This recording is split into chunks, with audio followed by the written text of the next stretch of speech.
episode na to, pag-uusapan natin ang isa sa pinaka-iconic at pinaka-pusong na general sa buong regulasyon, si General Antonio Luna. Ay, exciting po!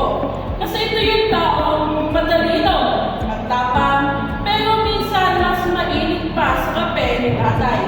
Lalo na kapag disiplina ang topic. At syempre, hindi tayo nag-iisa. Kasama natin ang dalawang guest na sigurado may kanya-kanyang take tungkol kay Luna. Unahin na natin si John Lloyd, ang ating Certified History Daddy. Hello mga kastorya! So excited na ako sa ating panibagong discussion ngayon. Kasi si Antonio Luna, isa sa mga pinaka-misunderstood na figure sa history natin. Pero siya rin isa sa mga tao na may pinakamaraming kapital sa atin para makuha natin yung kalayaan na meron tayo.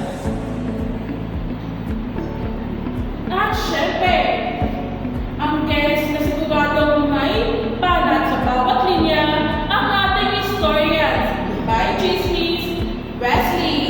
Hi mga ka-istorya! Ako po si Wesley.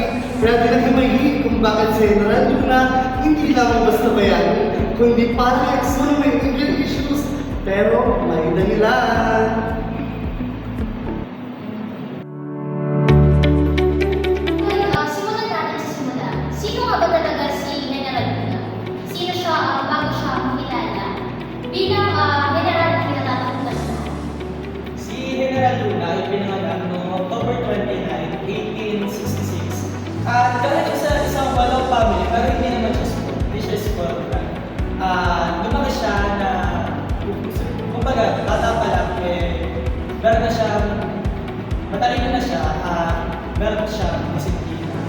Ang academic achiever bias. Exactly! Kung may best in everything noon, siya na yun! Nag-aral ba man din ang chemistry sa UST. Tapos nagpunta pa sa Spain para mag-aral ng pharmacy. Pero habang nandun siya, nagising pa pa ng Pilipinas. Pero bakit may nangyari ba doon? Yes naman. Nakilala na kasi doon sila, ang mga ilustrado na sila, Rizal at Del Pilar. Doon din siya nagsimula magsulat laban sa mga akusado gamit ang pen name na taga-ilo. So, parang influencer name. Pero alam mo, kahit abroad, hindi siya tumigil magpakatotoo. May isang quote nga siya doon. Kung hindi ako lalaban, sino? Ang intense no? Di ba? Parang moral awakening siya doon. At pagbalik niya sa Pilipinas, boom! Revolusyon na.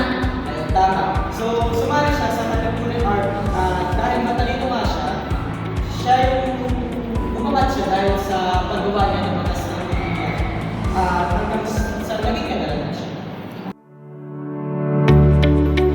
So, ito na nga yung part na kilala na siya, yung sa pagiging stricto at disiplinarya niya. Exactly.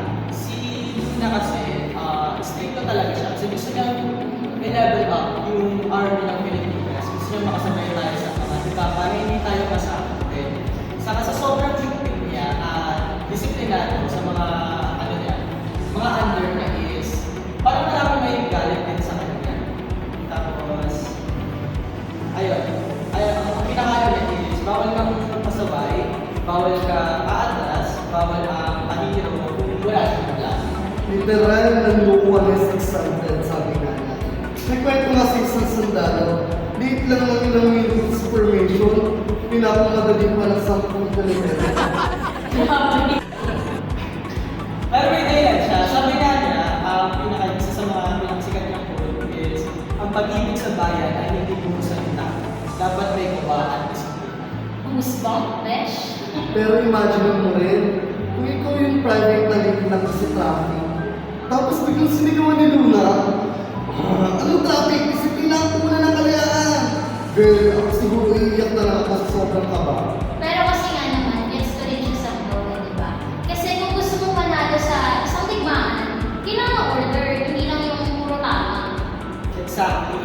Kaya marami rin talaga nahihilis sa kanya kasi, ayun nga, dahil masyado siyang stricto at disiplinado. Ayan po. Ito na ang juicy part. Lloyd, ano nga ba talaga real score sa pagitan ni Luna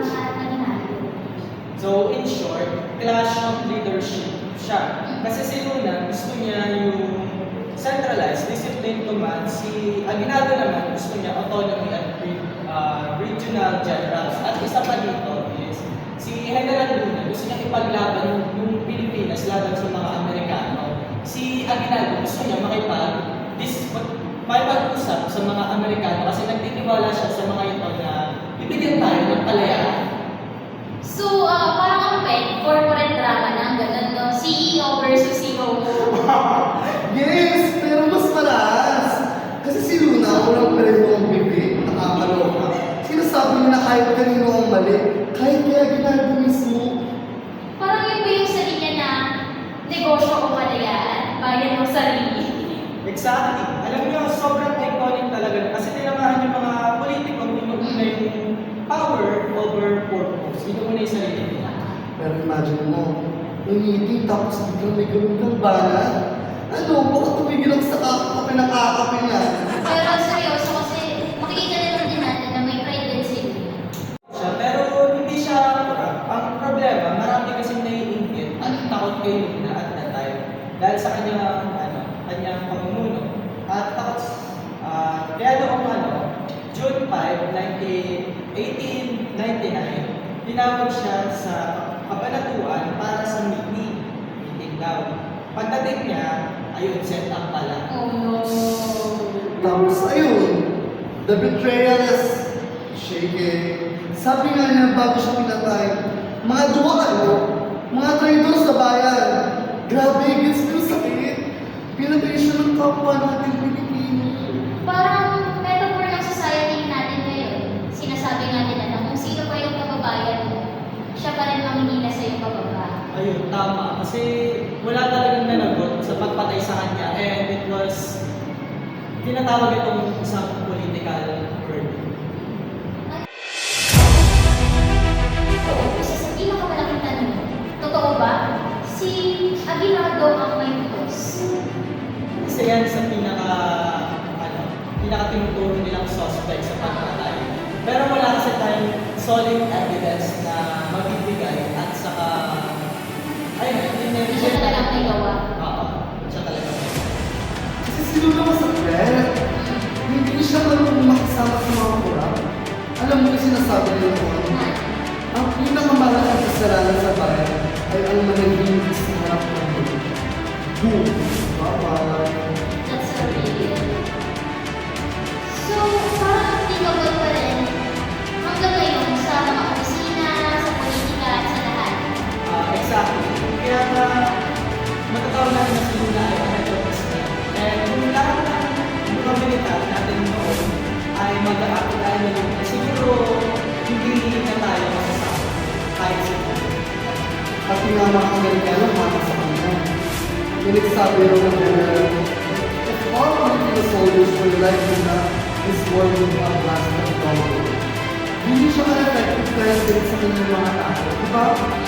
So, ang moral, minsan kung sino pa yung taong akala natin masuko o mayabang, minsan sila pa pala talaga yung pinaka-may tamang malasakit para sa bayan. Tama ko siya, sis.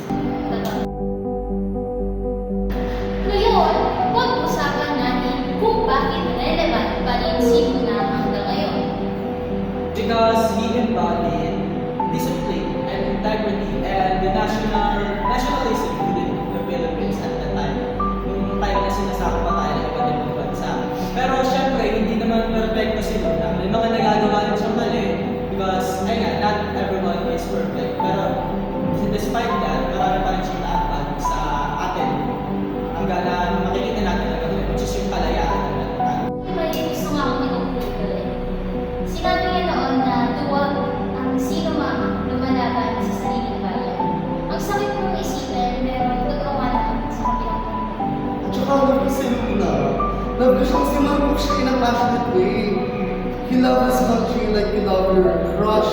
On E, walang fulbok eh. Ewan ko ba, kahit mapapahamak ako, basta para sa bayan. Laban na. At kahit naman na siya, yung marka na natigil sa Pilipinas ay matatawag pa rin natin ngayon. Which is yung pinrovide niya sa atin na idea na yung tunay na kalayaan. Kung ano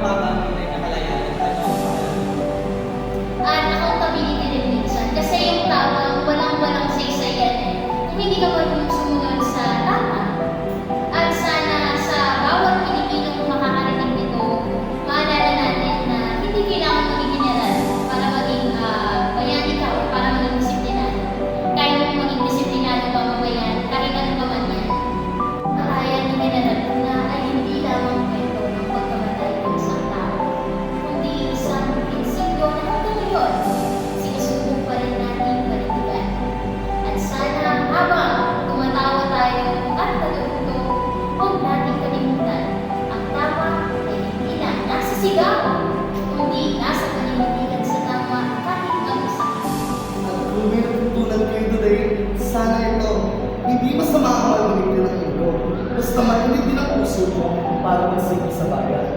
Beautifully said. At ayun, maraming salamat sa mga manonood at sa mga tagapakinig namin ngayon. At sana, in the future, marami pa tayong mga tumulan sa